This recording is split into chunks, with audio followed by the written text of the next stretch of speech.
Assalamualaikum warahmatullahi wabarakatuh. Bismillahirrahmanirrahim. Alhamdulillahi alamin. Wassalatu wassalamu ala sayyidina Muhammadin wa ala alihi washabihi wa barik wasallim. Ceritanya gimana dong? Yang terhormat Bapak Hanifuddin selaku dosen pengampu mata kuliah media pembelajaran. Baik, selanjutnya saya ingin menjelaskan sebuah peta konsep yang berjudul strategi memadukan teknologi dan media pembelajaran.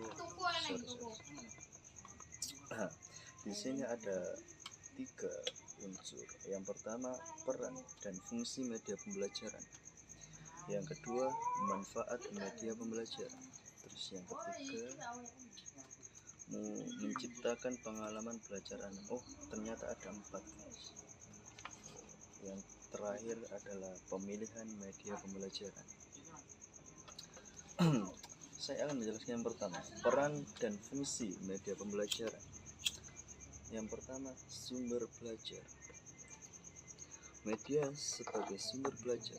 Belajar adalah proses aktif dan konstruktif melalui suatu pengalaman dan memperoleh informasi. Yang kedua, fungsi semantik. Fungsi semantik berkaitan dengan meaning atau arti dari suatu kata, istilah, tanda, atau simbol. Saat seseorang mempelajari suatu arti dari kata baru, seseorang akan membutuhkan media seperti kamus atau narasumber. Terus yang ketiga, fungsi manipulatif.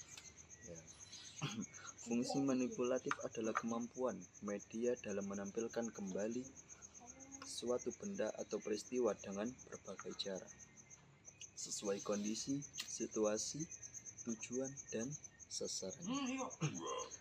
Terus yang keempat, fungsi fiksatif atau daya tangkap atau rekam.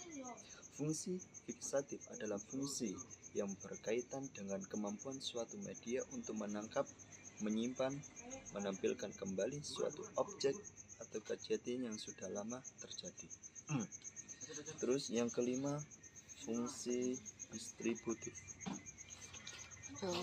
Fungsi distributif memiliki 2 fungsi di dalamnya, yaitu mengatasi batas-batas ruang dan waktu, juga mengatasi keterbatasan inderawi manusia.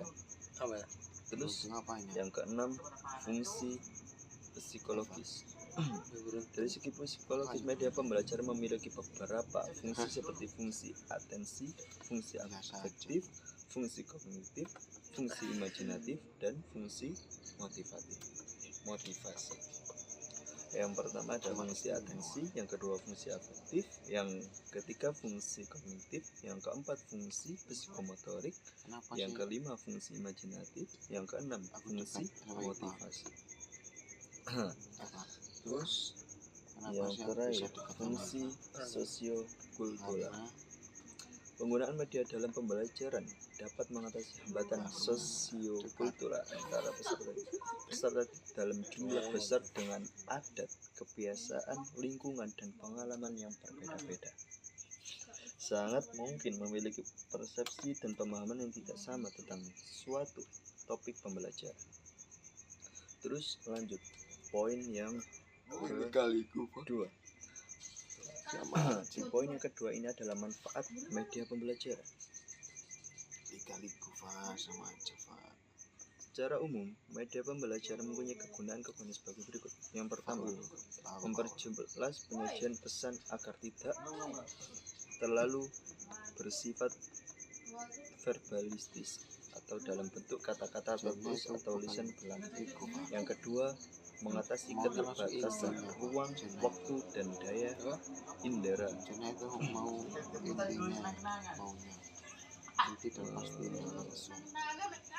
Ya, terus Iya. lanjut Jadi yang poin ketiga, masih suka. yakni menciptakan Maunya pengalaman pasti. belajar anak. Gimana itu? Menciptakan pengalaman belajar anak itu adalah sangat Gak penting bisa mak dalam apa terhalang dalam cita-cita saat Cuk. guru menerangkan sebuah materi. Terhalang oleh dinding pesantren. Eh, Kan sak pondok gak boleh. Sebagai itu diusahakan sama yang lain. Jangan. Diusahakan sama yang lain. yang pertama, adapun Sehingga saya nggak bisa memastikan. ada dua hal yang dapat membantu guru dalam memberikan pengalaman belajar yang siswa, yaitu dengan menggunakan metode dan multimedia yang dinilai dengan kondisi siswa dan kemampuan sekolah. Yang pertama, multimetode. Sama aku aja. Jadi Saya kok kerja, seorang saya guru kalau kerja agar pembelajaran Kiri. tersebut bisa ya makanya berjalan dengan baik, Baik. maka guru pun harus menggunakan metode yang Bapak, benar-benar cocok Bapak untuk setiap Umar, muridnya. Bapak Dan Umar. berikut adalah beberapa metode. Alright. Yang pertama, metode ceramah. Yang kedua, metode demonstrasi. Yang ketiga, metode diskusi. Nah, itu adalah metode-metode yang mungkin bisa cocok untuk murid-murid. Terus yang kedua, multimedia. Media pembelajaran merupakan seluruh alat dan bahan yang digunakan untuk mencapai tujuan pendidikan seperti radio, televisi, koran, majalah. Multimedia itu bisa dianggap seperti apa ya, alat-alat untuk menyampaikan suatu materi di saat kita mengajarkan kepada siswa. Ya, seperti itu kegunaan dari multimedia. Terus yang terakhir, pemilihan media pembelajaran. Secara umum, beberapa prinsip yang perlu diperhatikan dalam pemilihan media pembelajaran, yaitu yang pertama, harus ada kejelasan tentang maksud dan tujuan pemilihan media pembelajaran. Terus yang kedua, karakteristik media pembelajaran. Setiap media pembelajaran memiliki karakteristik yang berbeda-beda atau tertentu. Terus yang ketiga, alternatif pilihan, yaitu adanya sejumlah media yang dapat dibandingkan atau dikompetisikan. Dengan demikian, guru bisa menentukan pilihan media pembelajaran mana yang akan dipilih jika terdapat beberapa media yang dapat dibandingkan. Nah, itulah penjelasan saya tentang strategi memadukan teknologi dan media pembelajaran. Ya, mungkin itu saja yang dapat saya sampaikan pada video kali ini. Kurang lebihnya saya mohon maaf. Akhirul kalam, ihdinas siratal mustaqim. Assalamualaikum warahmatullahi wabarakatuh.